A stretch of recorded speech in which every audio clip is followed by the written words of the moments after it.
Welcome back, traders and investors. We have Dan Levine here of CPR Radio. He's the host of this show. It's a comprehensive education for retirement planning. Dan, how you doing today? Dan? I'm doing great. How are you? Okay, I lost you there for a second. Doing excellent. Could you just give us a little bit of your education and just your background in the markets, kind of how you ended up where you are today? Well, I graduated University of Oklahoma about 35 years ago, and it was between becoming a banker or a stockbroker. And the first person that offered me the job was E.F. Hutton, if you remember them back when. Oh, yeah. So I've been in the business about 35 years, and I've evolved from trying to pick stocks, which I don't think any human being possibly can, consistently, to, about 8 years ago, as I'm getting older, Joel, and all my clients are getting older, I started doing comprehensive planning for retirement, hence the radio show CPR Radio. And I started on the radio about 25 years ago in the Dallas Metroplex and have been syndicated for about the last 8 years, just around different cities in the country. Okay, so tell us about CPR Radio. Well, historically, it's been a call-in show. People are going to call in saying, Dan, what should I do with my 401k? What do you think about the markets? What do you think about gold? Are you nervous? What are your thoughts? And then there's some obscure questions people throw at you, from time to time. But I've been trying to help people for about the last 25 years on the air. Okay.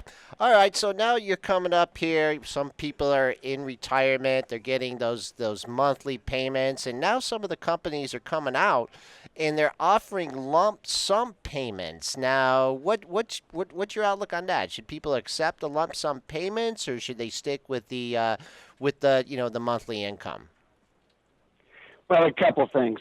Number one, I believe statistically about 97% of the American workers will take a lump sum, maybe to pay off some bills they have, maybe to put the pool in the backyard they've always wanted, maybe to take a nice vacation before they settle down into retirement.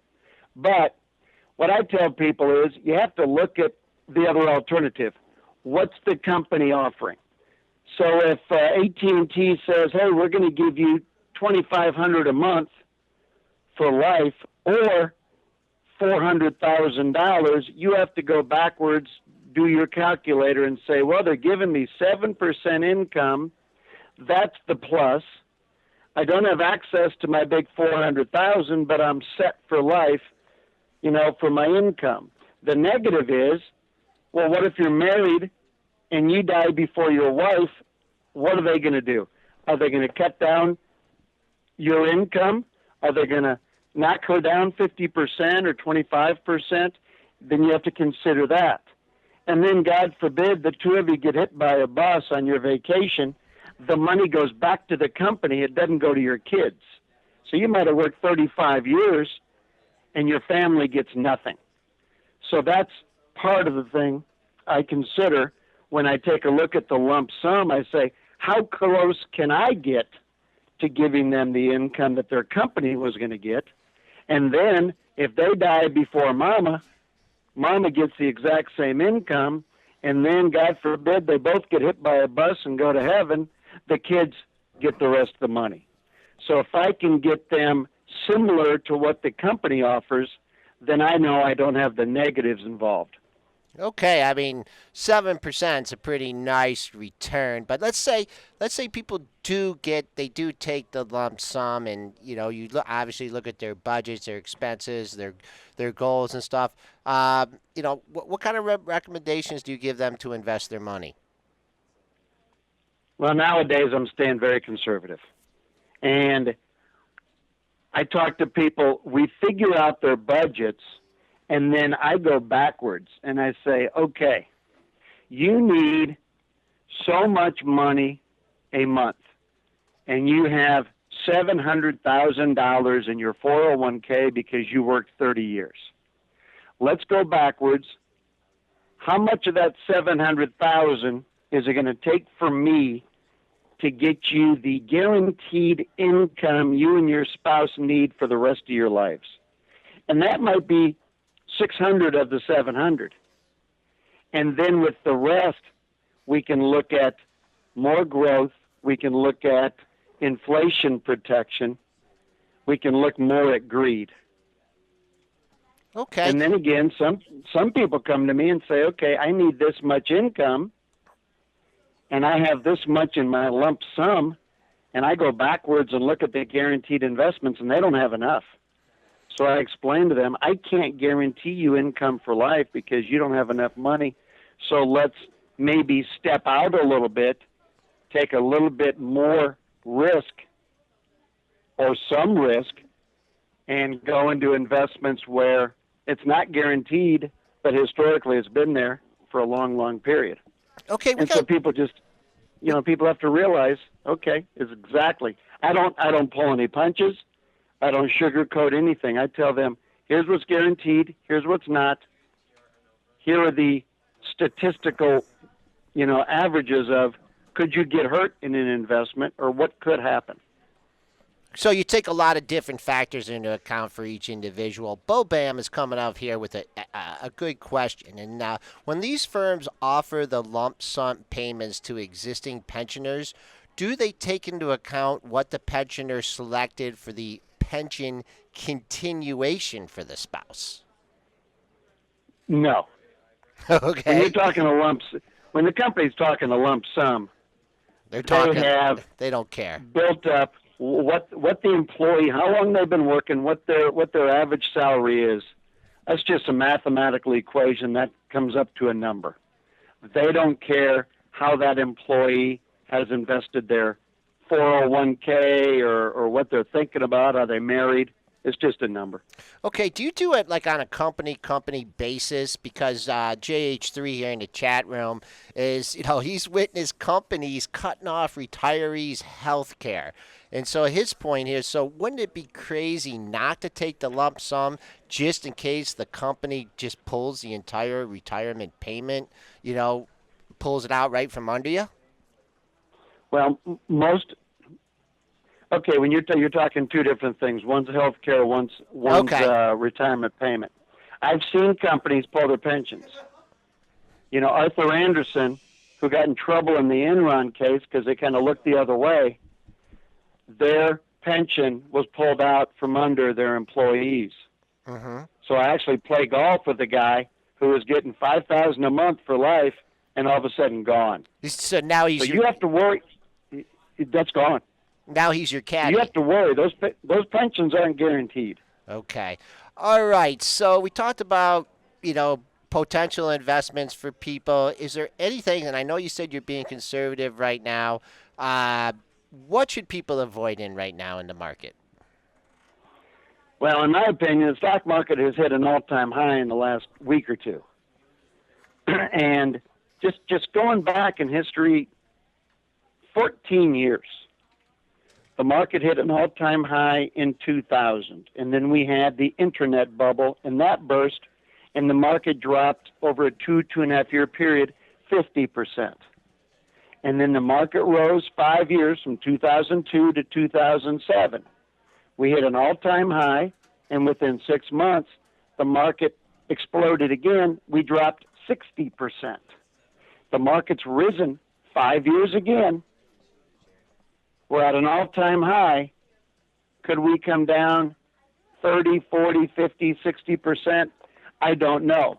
But I'll tell you this, I'm reading in the Wall Street Journal the last day or two, you have the largest mutual fund out there. It's called PIMCO Total Return. It's a bond fund.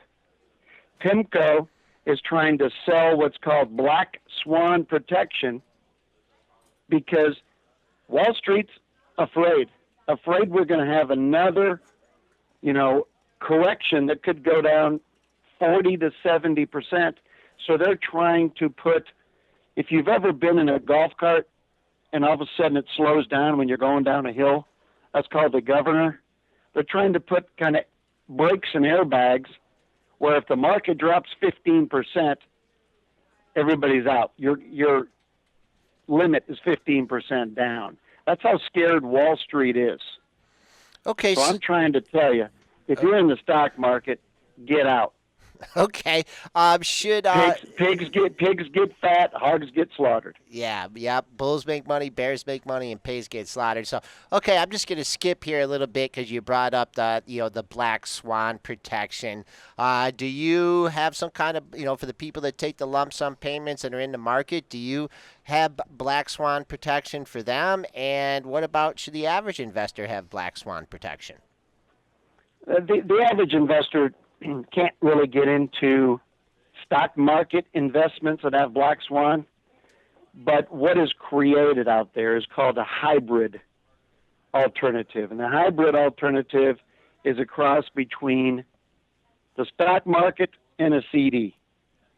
And where the positives are, the investor has zero risk to the stock market. If the stock market goes down, their investment will not drop one penny. The upside is you get a percentage of the growth of the market in the good times. So if the market drops, you don't lose. If the market goes up, you get about 2/3 of the growth of the market. It's been the classic tortoise versus the hare. This investment has outperformed the market the last 6 years, 10 years, 15 years with zero risk. This is what I show a lot of my retirees or those in their 50s planning to retire in 5 or 10 years. Okay, are options part of your strategy at all for investors? Sure.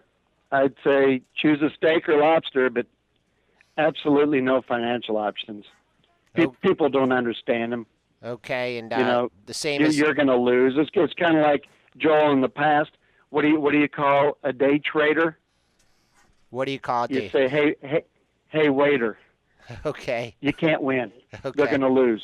Don't even think about it. What about the commodities market? Same thing.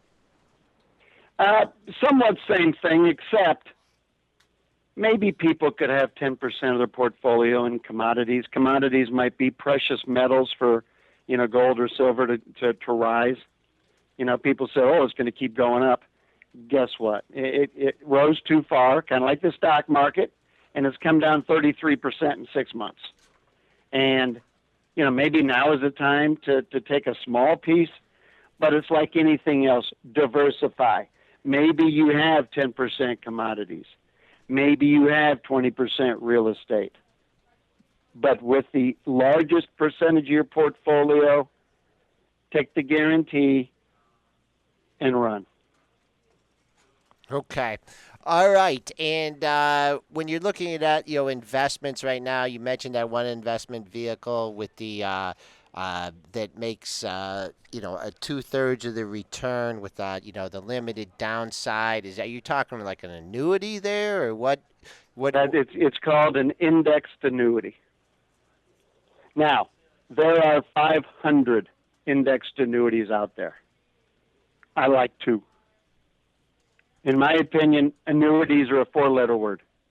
But I have searched and I have found 2 that give the investors protection, guaranteed income for life, and a fighting chance to make good money. So I actually have client statements that they put up maybe $100,000 6 years ago. If they would have put it in the S&P 500 6 years ago, they'd have about $120,000 a day. They have $180,000 in this investment, and they had zero risk. They didn't have to lose sleep when the market dropped 60%. Okay, Dan, your statement about the shorter term and intermediate traders, I think right now you do have a lot of people that are in the markets that are trading successfully on their own. Also, high frequency trading, those are day traders, those are short term traders. There are people generating profits in the markets on a shorter term and intermediate term basis. Well, sure they are. Because the market's had an all-time high and it's done nothing but gone straight up in the last 4 years. Don't confuse the market rising with brains. Well, also, but these traders make money when the market goes down too. Even Warren Buffett lost 40% last time the market corrected. Well, I mean, just the only thing is that a lot of these, traders and intermediate short-term day traders, and actually some of my best days in the markets have been on big down days. So I think, what you're Sure. trying to say is that if you're going to be in the markets on a day-to-day basis, that you have to look at both the long side and the short side. Do you play the? I mean, you're coming up with this, catastrophic scenario, the market dropping 50%. I mean, you must have strategies. Do you have any strategies in place that will capitalize on a move like that? I don't. I don't because I'm dealing mainly with 50-year-old individuals and Okay. older looking at retirement. And if you're trying to capitalize on a down market and an up market, that means you have risk. And you talk to a 55-year-old that wants to retire in 5 years and wants to plan on walking out the door in 5 years, he can't afford being on the wrong side and loses 25%. That means he has to work another 3, 4, 5 years. So no, in my world, I don't. And I've been doing this 35 years, and I've probably worked with 500 individual, traders, brokers, money managers, etc. I've never ever seen anybody consistently make money at either options, day trading, or trading. They get burned out. They lose eventually.